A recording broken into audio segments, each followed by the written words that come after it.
voilà voilà maître mën nga décaler ni mën nga ñëw moom mën na ñëw am yëpp wala wala français voilà boole leen bëgg rek mu doon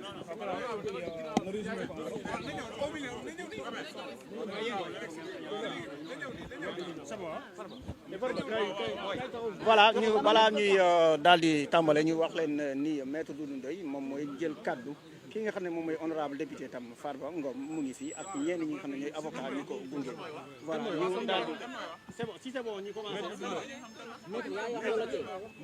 Non, c'est Maître Doudou Ndoye qui s'exprime. Mais avant de tout c'est bon pour tout le monde hein? C'est bon? Allez-y. C'est bon. C'est bon, allez-y. Nos confrères avocats Baboucar Cissé et Alassane Cissé et moi-même, nous avons accompagné M. Mohamedou Ngom, dit Farba Ngom, pour relever, c'est-à-dire prendre, recevoir un mandat de comparution qui a été envoyé à son intention par le juge d'instruction du pôle financier. Et il doit répondre au juge dans quelques jours. Sauf erreur de ma part, je crois que c'est le jeudi. Et nous l'accompagnerons. Baboucar Cissé, Alassane Cissé, Abdou Diali Kane, qui est sur la route de Saint-Louis pour venir à Dakar.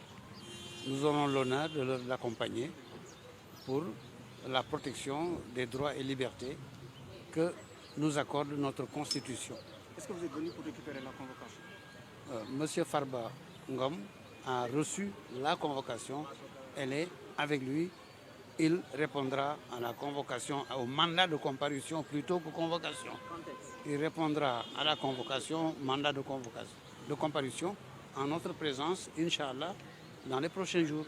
Est-ce qu'actuellement vous êtes édifié par rapport à ce qu'on reproche? Personnellement, je ne sais pas encore ce qui lui est reproché.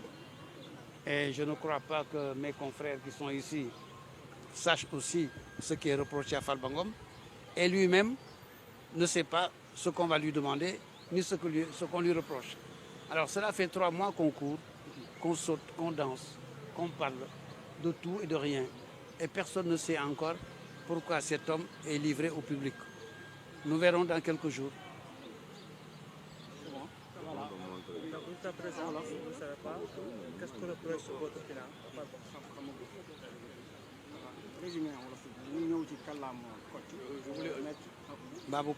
Baboucar Cissé voudrait ajouter quelque chose.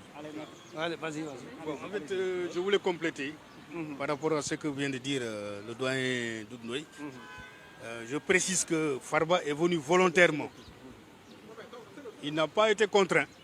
Il est venu volontairement prendre la convocation. La convocation qui lui est destinée pour comparaître devant le juge d'instruction du pôle financier le jeudi 13 février à 10h. C'est ce qui ressort de la convocation. Donc Farba n'a pas attendu que la convocation soit délaissée là où il est, chez lui ou bien dans sa communauté. Mais dès qu'il a été informé, il est venu volontairement prendre cette convocation-là. Et la convocation lui a été notifiée par le commissaire Diouf. Et donc c'est ce que je voulais ajouter par rapport à ce que vient de dire le doyen Doudou.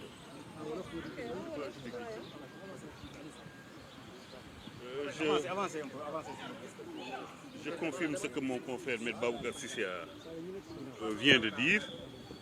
La seule précision à ajouter porte sur les étapes qui sont ordinairement les étapes de procédure.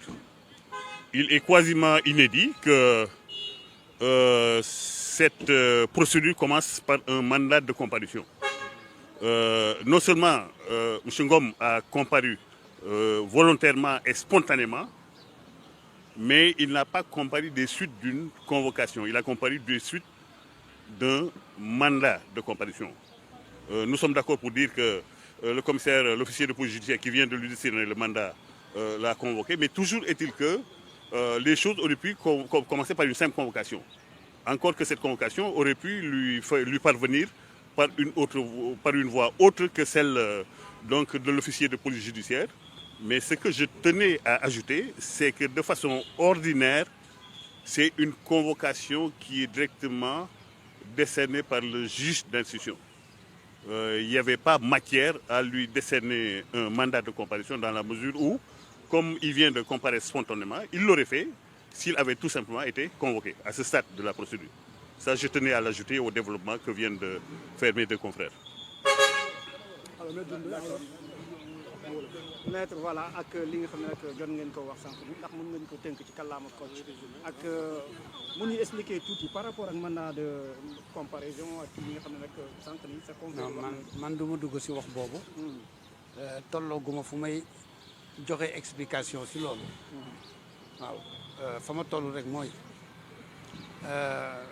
Farba Ngom mi ñu àndal yëgal nañ ko ne dañ ko war a jox këyit pour mu uyu ji yoon la ñuy tudde yoon bokk yoon dafa yaatu mais boo ne yoon rek ku si manti bokk rek yoon ngay wax rek ba mu yëgee loolu la ñëw fii ànd ak ñun si kilifa gi nga xam ne kilifawu police la dafa yore boobu këyit war ko jox pour ne ko wuyu jil yoon Baboucar Cissé avocat Alsane Cissé avocat ak Abdou Dialy Kane mi nekk si tali bi di ñëw ak man mi dañu ko gunge ndaxte mooy suñu wareef ñëw fekke mu ñëwal boppam ñëw gu rafet kenn forcé wu ko ñu jox ko kayit bi ñu ko jox léegi dina uyu ji te woo nañ ko te buy uyu ji fas na nu yéenee bu si yàlla àndee ñu gunge ko ànd ak moom def suñu warugar alxames lanu koy toppee nag man xaw ma ko wante man wax yóbbuwuma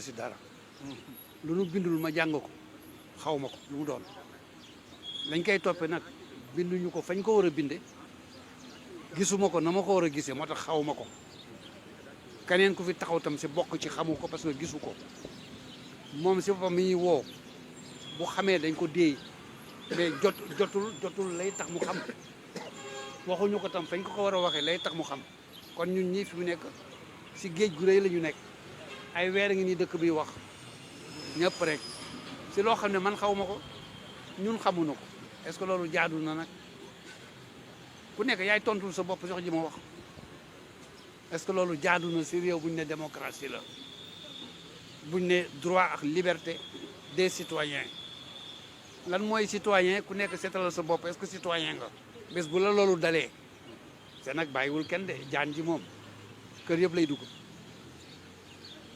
jaan ji kër yëpp lay dugg boo ko teewul léegi la sa biir néeg la jëm kan moo xam